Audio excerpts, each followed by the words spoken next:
Reka mbasuze kandi nongere mbahe ikaze mwese inshuti bakunzi bacu ku Ibendera TV.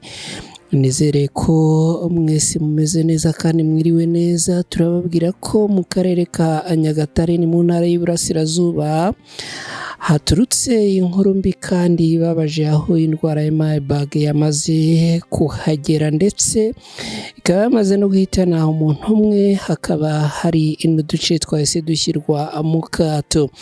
Turababwira kandi ko itangazo rya Minisiteri y'Ubuzima mu Rwanda rimaze kujya ahagaragara nonaha, rikaba rigaragaza ko imibare y'abanduye iyi ndwara uyu munsi ikomeje kugenda itanga ibipimo bitandukanye, aho abakize uyu munsi ari 5 ndetse uyu munsi akaba nta muntu witabye Imana azize iyi ndwara.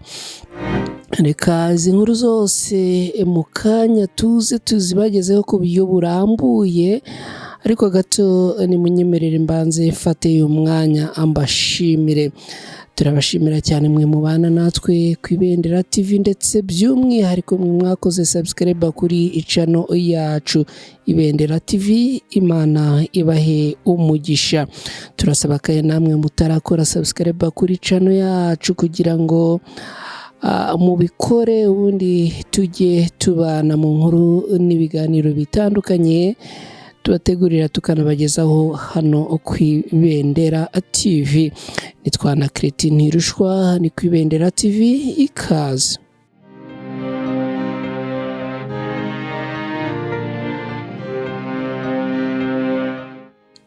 Mu karere ka Nyagatare mu ntara y'Iburasirazuba haravugwa inkuru itari nziza, aho umuntu umwe amaze guhitanwa n'icyorezo cya Marburg ndetse hakaba hari n'uduce twamaze gushyirwa mu kato. Ubuyobozi bw'akarere ka Nyagatare bwatangaje ko hari abantu 2 bamaze kurwara icyo cyorezo cya Marburg. Umwe muri bo akaba ari umwana w'imyaka 17 wo mu murenge wa Mukama, ndetse uyu akaba iyi ndwara yaramwishe.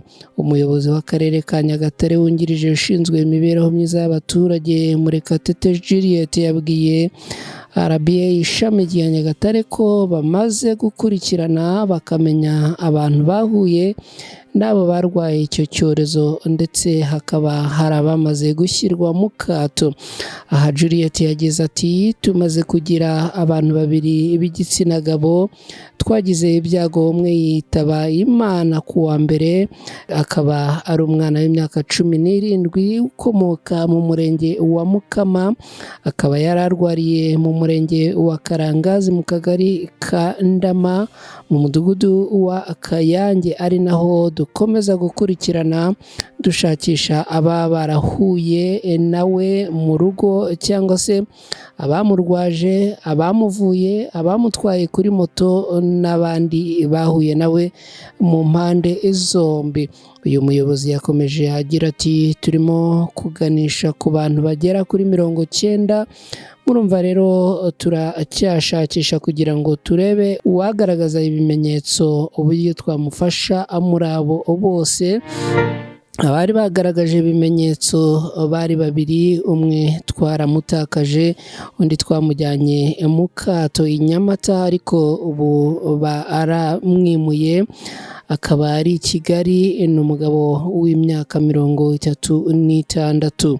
Visi Meya Murekatete Juliet yakomeje avuga ko baganirije imiryango igizwe n'ingo zirenga 10 yahuye n'abo bantu bagaragaweho iki cyorezo, bakaba bahise babasaba kuguma mu ngo zabo kugira ngo bakurikiranwe harebwe niba nta bimenyetso bafite. Uyu muyobozi kandi yahumurije abaturage, ariko abasaba kutirara bakubahiriza amabwiriza yashyizweho na Minisiteri y'Ubuzima mu Rwanda yo kwirinda iyi ndwara, harimo gukaraba intoki kenshi n'amazi meza n'isabune, kwirinda gukoranaho, ndetse bakajya kwa muganga mu gihe baketse ko bashobora kuba baranduye iyi ndwara. Umuyobozi mukuru w'ibitaro by'akarere bya Nyagatare Dr Ndayambaje Eddy we yavuze ko ibimenyetso by'iyi ndwara bitagoranye kuko mu ntangiriro ngo bigufata bisa n'ibya malariya, bivuze ko ibimenyetso by'iyi ndwara ngo bijya gusa n'ibya malariya. Yakomeje asaba uwagaragaza ibyo bimenyetso birimo kuribwa umutwe, gucika intege, gutitira no gucibwamo ko yakwishyira mu kato cyangwa akajya kwa muganga, kandi ngo ibimenyetso byuzuye by'iyi ndwara bigaragara hagati y'iminsi 3 na 21.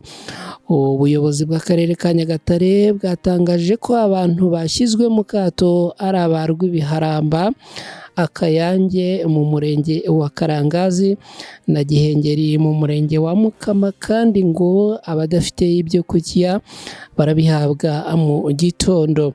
Ubuyobozi kandi bwasabye abantu kongera gukaraba intoki kenshi, cyane cyane abajya muri gare, mu bigo by'amashuri, mu masoko, abatwara abantu kuri moto no mu modoka, ndetse bakanakoresha umuti w'isuku wa sanitizer.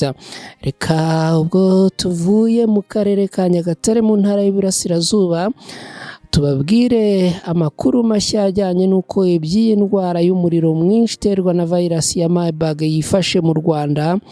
Ni mu mibare ya Minisiteri y'Ubuzima mu Rwanda imaze kujya hanze mu kanya gashize, tariki 3 Ukwakira muri uyu mwaka w'2024.